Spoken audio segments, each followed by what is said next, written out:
Malvinas. El último Exocet. Las Malvinas fueron descubiertas en 1520. Según las bulas papales, pertenecían a España. Sin embargo, navegantes ingleses, holandeses y franceses llegaron a las islas en diversas oportunidades. En 1690, un capitán británico navegó por el estrecho de San Carlos y lo llamó Estrecho de Falkland. En 1764 hubo una ocupación francesa por parte de Luis de Bougainville, que fundó el puerto de San Luis. Los franceses llamaron a las islas Malouines. Los españoles obtuvieron el puerto de San Luis tras una serie de protestas y transformaron Malouines en Malvinas. En 1765, una expedición inglesa llegó a las islas y las denominó Falkland Islands. En 1770, las fuerzas de ocupación inglesas fueron desalojadas por España, que reclamó la soberanía de las islas por la vía diplomática. En 1776, cuando se creó el Virreinato del Río de la Plata, las Islas Malvinas se incluyeron en el territorio de la Gobernación de Buenos Aires. Después de 1810, las islas siguieron bajo esa jurisdicción. En 1820, la fragata argentina La Heroína fue enviada a Malvinas para tomar posesión definitiva de las islas. En 1825, Gran Bretaña reconoció la independencia argentina y no reclamó las islas. En 1828, el gobierno de Buenos Aires otorgó a Luis Bernet, en concesión, el puerto Soledad, para que construyera una colonia. Para ello, llevó a 100 gauchos e indios de las Pampas hábiles en la cría de ganado. En 1829, Bernet fue nombrado gobernador de Malvinas. En ese mismo año, Gran Bretaña reclamó su derecho de soberanía sobre las islas, adjudicándose su descubrimiento. En 1833, tomó las Malvinas bajo su dominio, expulsando a las autoridades criollas. Desde entonces, la Argentina no ha dejado nunca de reclamar su soberanía sobre el archipiélago. El 2 de abril de 1982, el gobierno militar de la Argentina decidió recuperar las Malvinas por la fuerza. Los argentinos ocuparon las islas y desalojaron al gobernador británico y se creó una gobernación militar argentina. El gobierno inglés envió enseguida una gran flota hacia el Atlántico Sur. El último Exocet, la historia de los ingenieros de combate. Ariel Fuello, soldado clase 62, veterano de Guerra de Malvinas. En marzo de 1982 habíamos completado nuestro servicio militar y devolvimos nuestra ropa de soldado. El día 2 de abril me despierto a las 6 de la mañana con la marcha de Malvinas.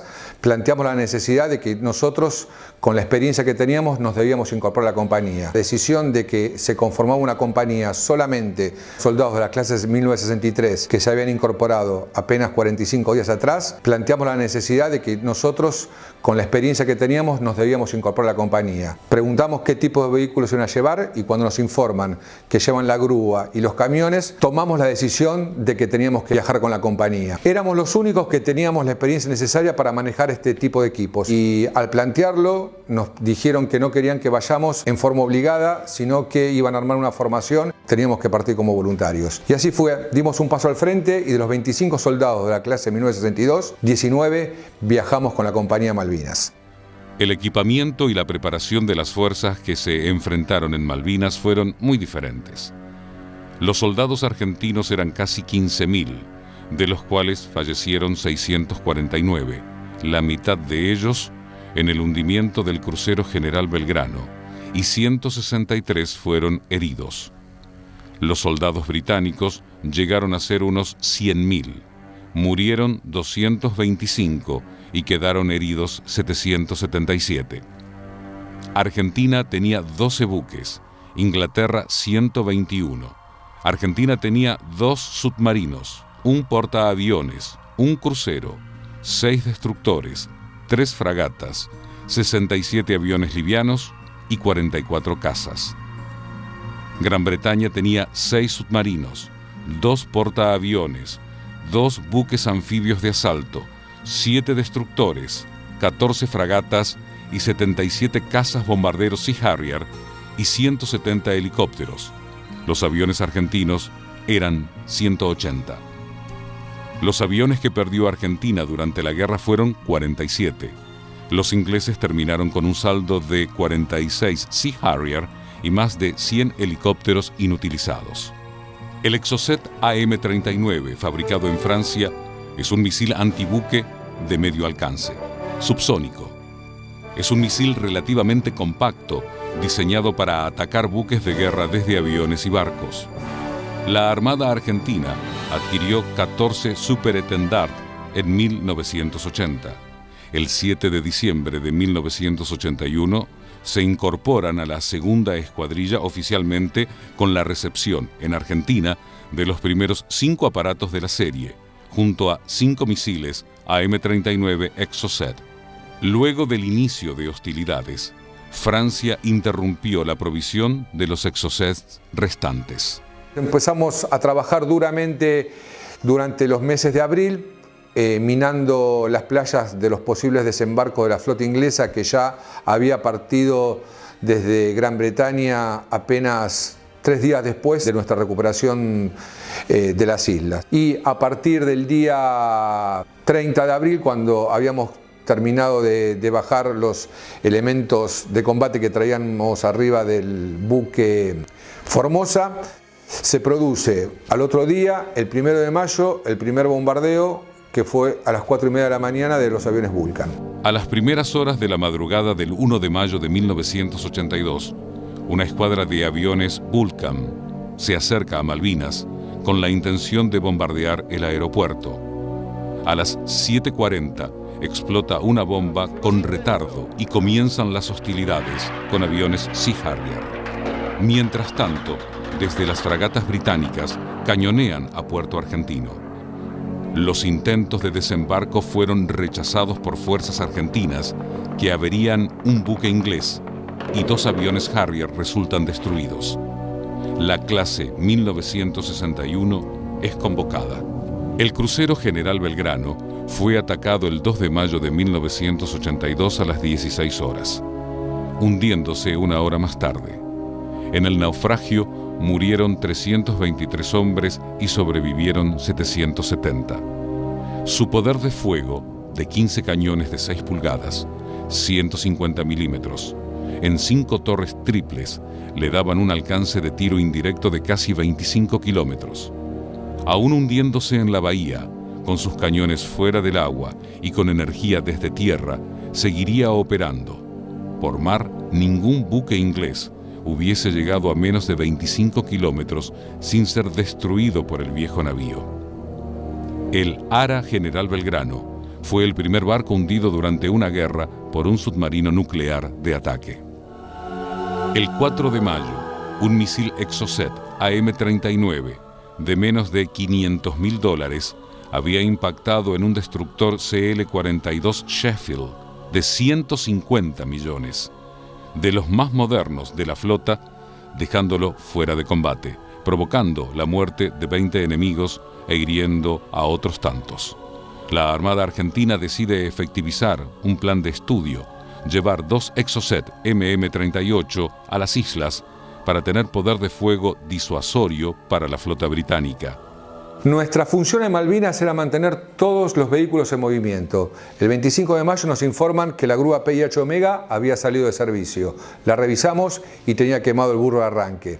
No teníamos repuesto, pero sabíamos que en el galpón de la Falkland Company había un motor de similares características. Se lo sacamos, lo adaptamos y después de 12 horas de trabajo, la grúa volvió a funcionar. 6 días después, el 31 de mayo, con la grúa ya funcionando, nos llaman para que descarguemos un aparato del aeropuerto. Venían en un Hércules, un catafalco que eran 8.000 kilos de fierro. Ahí nos dimos cuenta cuando nos miramos que era un sistema de defensa costero, el llamado ITB. El 21 de mayo, los británicos desembarcan y logran establecer una cabecera de playa en Puerto San Carlos, sufriendo daños de importancia en 4 fragatas. El hundimiento de la fragata Ardent la pérdida de 3 aviones Harrier y 2 helicópteros debido a la resistencia de las posiciones argentinas en las Islas Malvinas.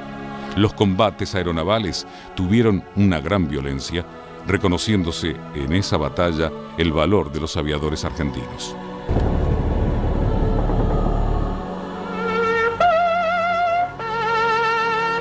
El 25 de mayo de 1982 es el día que la aviación argentina se cubrió de gloria. Los pilotos de la Fuerza Aérea y la Armada averiaron a 3 fragatas misilísticas y hundieron al transporte pesado HMS Atlantic Conveyor y hundieron al destructor HMS Coventry, asestando un duro golpe a la fuerza invasora británica. El ataque fue una verdadera hazaña. Los aviones argentinos no tenían protección antimisiles e igualmente lograron dejar fuera de combate a los elementos más letales con que contaban las fuerzas británicas. Sumada a esta derrota naval, la aviación inglesa ataca Puerto Argentino y pierde 3 Sea Harrier.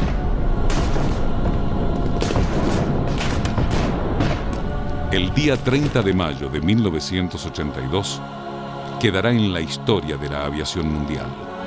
Luego del hundimiento del HMS Atlantic Conveyor, quedará solo un Exocet AM-39, la última oportunidad de golpear a la flota con esa herramienta. El ataque al Invencible se visualizó perfectamente en sus consecuencias porque nosotros visualizamos en la pantalla que algo raro estaba pasando por el movimiento distinto que existía hacia el lugar donde estaban los buques. Ya no todos convergían hacia el lugar de donde salían, sino que convergían hacia otro punto. Los Harrier que estaban en vuelo eran recuperados en otros puntos que a nosotros nos producía el desconcierto de decir, ¿qué pasa acá? Acá veo que el misil se desprende. Yo nunca había visto lanzar un Exocet, o sea, para mí los misiles se lanzaban como los que tirábamos nosotros, aire-aire, que salían desde la lanzadora, pero este era distinto, este se desprendía completamente inerte y por caída libre, y unos metros abajo del avión prendía el motor cohete y salía el misil hacia adelante. Los Super en este punto regresan hacia Río Grande, se terminaba su misión acá, ellos ya no tenían más nada que hacer. Nosotros seguimos volando atrás del misil, atrás de la estela. Unos instantes después de que desaparece el misil en el horizonte, en el mismo horizonte y en el mismo lugar donde desaparece el misil, aparece la silueta de un barco, de un buque, totalmente distinta a la silueta de un buque normal. Sentí una explosión a mi izquierda, miré y vi una 4 que explotaba, se le volaba un pedazo de plano e impactaba en el agua. Esa fue una imagen muy fugaz. Volví a mirar al portaaviones, sigo viendo al frente, entro a distancia de cañones, un poco antes en realidad de distancia de cañones, empiezo a tirar, sabiendo que empecé a tirar antes, pero en realidad ya me había pasado anteriormente. El entrar tirando cañones me fortalecía, o sea, me daba a mí, me daba coraje, me daba energía, no sé, era algo, y sentía que no me iba a pasar nada. Y cuando estuve encima, el portaaviones estaba totalmente cubierto de humo, de la mitad para abajo era todo humo. Estaba lleno de humo, estaba envuelto en humo. Mi altura de vuelo era entre la pista y el agua, la pista del portaaviones y el agua estaba en la mitad, y al portaaviones lo agarro desde atrás. O sea, el portaaviones estaba yendo en la misma dirección que yo estaba atacando. Así que le tiro mis bombas en la popa, parte de atrás, y como estaba muy cerca y no pude salir por arriba porque era muy grande y muy alto, hice un viraje a la derecha y le pasé por todo el lateral derecho al portaaviones. Viré a la izquierda y puse rumbo de escape. Los misiles MM-38 habían sido diseñados para ser lanzados de buque a buque. Los tuvimos que engañar y recrear las condiciones para poder ser lanzados de tierra. Nuestra función era montarlos por la noche y desmontarlos a primera hora para poder ocultarlos de los ojos ingleses. Cuando arriban los Exocet y preguntamos de qué manera se lo había preparado, nos informan del engaño que necesitaba el misil para poder ser lanzado. Tuvimos la certeza de que iba a funcionar, a pesar de la complejidad que se produjo en el primer lanzamiento, que fue el día 1 de junio. Lo armamos por primera vez Iba a ser el primer lanzamiento que se iba a llevar a cabo a partir de las 2 de la mañana. Lamentablemente este lanzamiento fue fallido por falla de uno de los componentes del sistema. Lo volvimos a desarmar a las 4 de la mañana y el sistema quedó inoperativo durante 4 días. No había más misiles en las islas. Ese primer lanzamiento errado generó la revisión de todo el sistema. Y como no podía ser de otra manera, el componente que falló en el primer lanzamiento del Exocet fue un componente inglés y no teníamos reposición. Nos pusimos a buscarlo junto con la gente de la Marina en toda la isla y justamente el sistema de defensa antiaéreo SEACAT, que era de origen inglés, tenía un kit de repuesto donde pudimos encontrar el componente que había fallado en el primer lanzamiento. Para engañar el misil hubo que construir 4 sistemas que imitaran lo que el misil tenía dentro del barco. El primero era la rampa de lanzamiento a 35 grados para que una vez que despegue el misil tenga la altura necesaria para poder nivelarse contra el mar. El segundo elemento era la energía eléctrica, que se suplió con un grupo electrógeno Siemens de origen alemán de 1945. El tercer elemento era la computadora móvil que le daba la información al misil para ser lanzado. Y el último elemento, el radar RASIT, que era el que daba la posición del objetivo en el momento de ser lanzado. Y tenía un alcance máximo de 30 kilómetros. Más allá de que el misil tenía una distancia posible de disparo de 40 kilómetros, nuestra limitación era de 30 kilómetros por el alcance de este radar móvil. A partir de ese día, los ingleses sacan un helicóptero simulando ser un barco para traer algún disparo de misil. No había misiles en la isla, por eso el helicóptero voló 4 días y no recibió ningún tipo de impacto. Recién el 8 de junio llega un nuevo juego de misiles, pero los barcos no se ponían en nuestra ventana de fuego. Ese día 12 de junio el radar marcaba la distancia de 29,960. Rápidamente cargan la información de esa distancia, pero había que transformarla. El radar RASIT nos informaba la distancia en metros, pero al misil había que cargarle la información en grados. Con una tabla de conversión rápidamente se convierten esos metros a grados y se le pasa la información al misil. El misil trabaja captando esa información y devolviéndola para verificar que el destino es el correcto. Una vez que se verificó esa información, se le dio lanzamiento y el misil voló a 900 km por hora.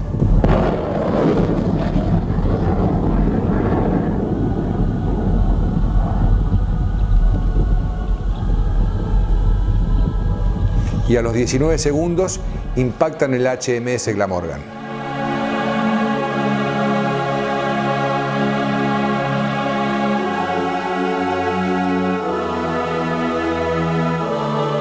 Esta es la primera vez en la historia que un buque es alcanzado por un misil lanzado desde tierra. El jefe de sistema, el 14 de junio, decide volarlo. Su jefe le pregunta: ¿los ingleses tienen misiles Exocet? Sí, entonces no lo vuele. Que vean la capacidad argentina para innovar y poderles pegarles desde tierra a un buque en alta mar. Después del fin de hostilidades el 14 de junio, los ingleses, al encontrar nuestro sistema ya no operativo, decidieron copiarlo, mejorarlo y patentarlo con el nombre Excalibur. Hoy se encuentra en Gibraltar y en la República de Chile. Resolución de la ONU, ampliación del territorio de la plataforma continental argentina. El 11 de marzo de 2016, la Organización de las Naciones Unidas dio lugar al reclamo iniciado en 2009 por el Estado argentino y aceptó la ampliación del 37% de la plataforma continental en el Atlántico Sur. Los nuevos límites fueron aprobados por la Comisión del Límite Exterior de la Plataforma Continental de la ONU, integrada por 21 expertos internacionales dentro de la Convención sobre el Derecho del Mar. El 1.700.000 kilómetros cuadrados recién reconocidos como territorio argentino se suman a los aproximadamente 4.800.000 kilómetros cuadrados que ya integraban la plataforma continental argentina. La ONU ha tomado el caso argentino como un leading case, es decir, un punto de referencia, ya que es la primera vez que un país emplea todos los recursos disponibles para demostrar los límites de su territorio.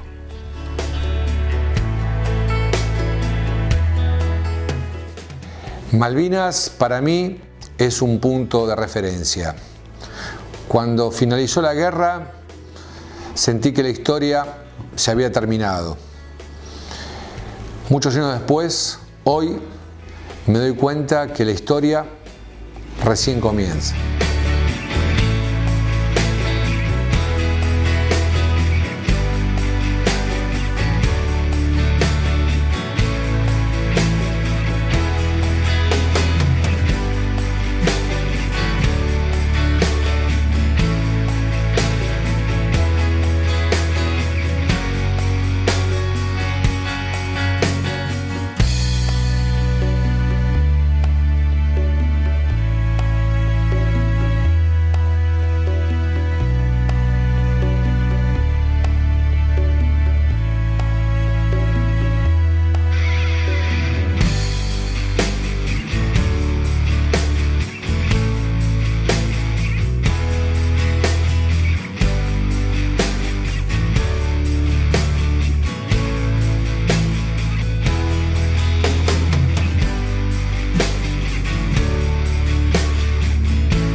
¿Ya está?